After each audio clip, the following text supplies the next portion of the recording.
Ever wonder what happens when a late-night talk show host loses total control of his own interview? Not because the guest is rude, but because the guest is completely, gloriously hammered? Picture this. A network television studio, millions of people watching live, and a Hollywood legend trying to answer a simple question while somehow forgetting what city he's even in. That actually happened more than once. And tonight we're diving into the wildest, funniest, tipsy guest moments from the golden age of late-night TV, the kind of chaos you just can't script.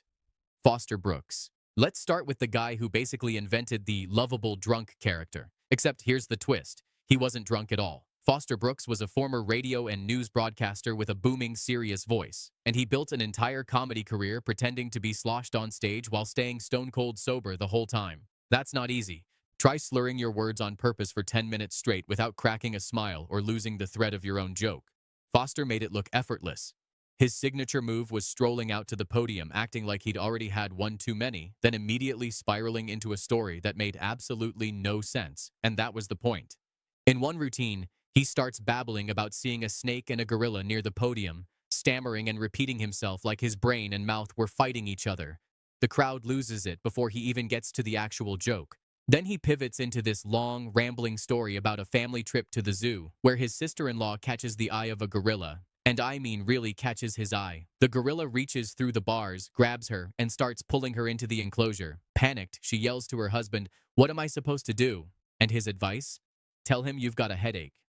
It's a perfectly normal breakup line dropped into a literal life-or-death gorilla encounter, and that's exactly why it lands. Foster didn't stop there. He'd wander into stories about childhood circus parades, slur his way through the word adulthood until it came out as something far more scandalous, and somehow always found a way to turn an innocent memory into an accidental confession. One bit about a runaway elephant train wreck ends with a woman calling the police because a strange animal is destroying her garden. And when the cop asks what it looks like, she says it's got two tails, and it's using one of them to yank out her cabbages. It's a trunk. It's obviously an elephant trunk. But dressed up in that confused, drunken delivery, it somehow sounds filthy, and that's the whole trick. He'd usually close his set with a joke about his circus days as a trapeze catcher, explaining that his wife was the one who swings, and letting the audience do the rest of the math. The genius of Foster Brooks wasn't the writing. It was the commitment. He never once broke character, never once smiled at his own bit, and that deadpan discipline is exactly what made a fake drunk funnier than most real ones. Dean Martin. Now, if Foster Brooks was the fake drunk done right, Dean Martin was the cool, effortless version, the guy who could show up, barely seem to be paying attention, and still walk away with the whole show. Whether the boozy persona was fully real or partly bit, nobody watching cared. It was electric.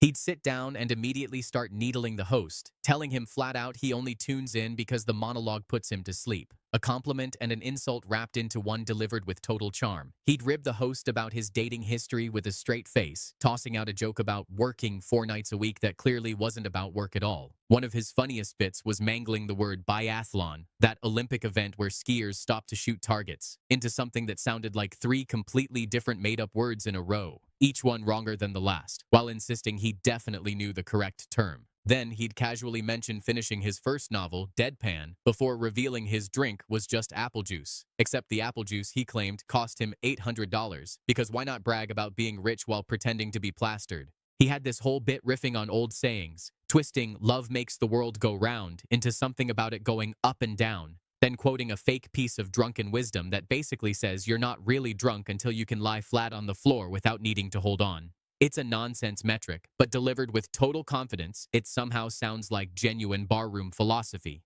Then there's the bit where he completely loses track of basic geography, insisting a location on the East Coast is somehow down from where they're sitting, getting states mixed up entirely until the host is visibly trying not to laugh at how lost he actually seems. He'd take shots at televangelists too, joking about how convenient it must be to never carry cash because you can just jump to another cloud if things get messy, sneaking sharp social commentary into a performance that looked like pure silliness. My favorite bit might be the one where he claims to feel sorry for people who don't drink, because, in his words, the moment you wake up sober is already the best you're going to feel all day.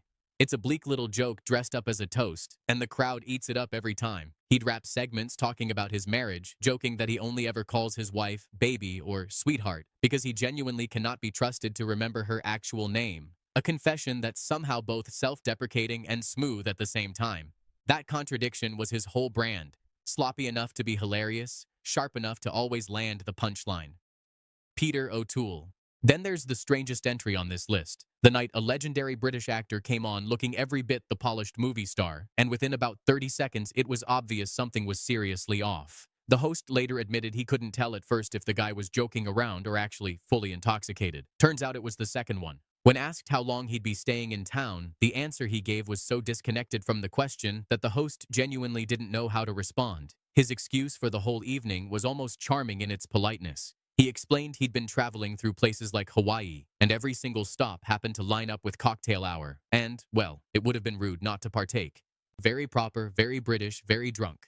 At some point during the interview, the ash from his cigarette apparently caught the studio couch on fire, and his reaction to being told he was literally sitting next to flames was to shrug it off as evidence that he simply felt comfortable.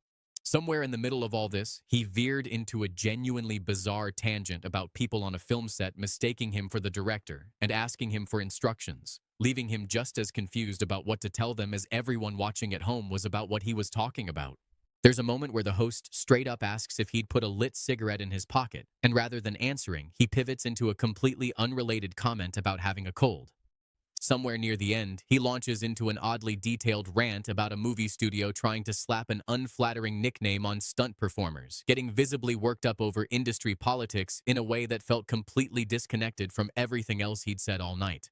Then, right in the middle of raving about how much he loved a certain blockbuster space movie, he just sort of freezes mid-sentence, pointing at something off camera, and the whole segment has to cut to commercial. It remains one of the strangest, most delightfully unhinged guest appearances in the history of the format.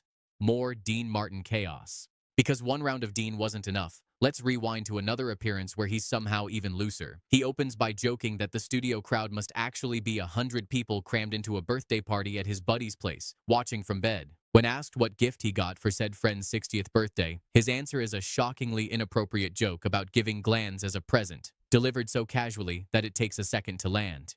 He starts talking to someone named Joanna who isn't actually there, insisting the desk looks bigger at home, and somehow drags an entirely unrelated actress's name into the conversation before losing his own train of thought. Then, in one legitimately unhygienic bit, he mentions treating a hangnail by sterilizing it directly in his drink and licking his finger clean, turning a genuinely gross habit into a punchline through sheer commitment to the bit. Later, he goes on this sudden rant about casino odds, explaining he used to work as a croupier and knows exactly how rigged the tables are, getting louder and more heated until he catches himself mid-yell and asks the room why nobody stopped him. It's a whiplash moment, genuine passion masquerading as drunken nonsense. And when the host tries to wrap up by mentioning Dean's upcoming TV special, his response is pure, blissful confusion. He genuinely seems surprised to learn the special is airing that weekend, as if he'd completely forgotten it existed. One last round with Foster Brooks. Foster gets one more moment in the spotlight, wandering out late and immediately complaining about missing his cue, blaming the wait for throwing off his buzz. He circles back to that same gorilla at the zoo story, stumbling over his words even harder this time, somehow making an already ridiculous tale even funnier through pure repetition and mangled pronunciation. And just like before, not once does he crack a smile. That's the whole magic trick. So here's the thing. None of this was mean-spirited.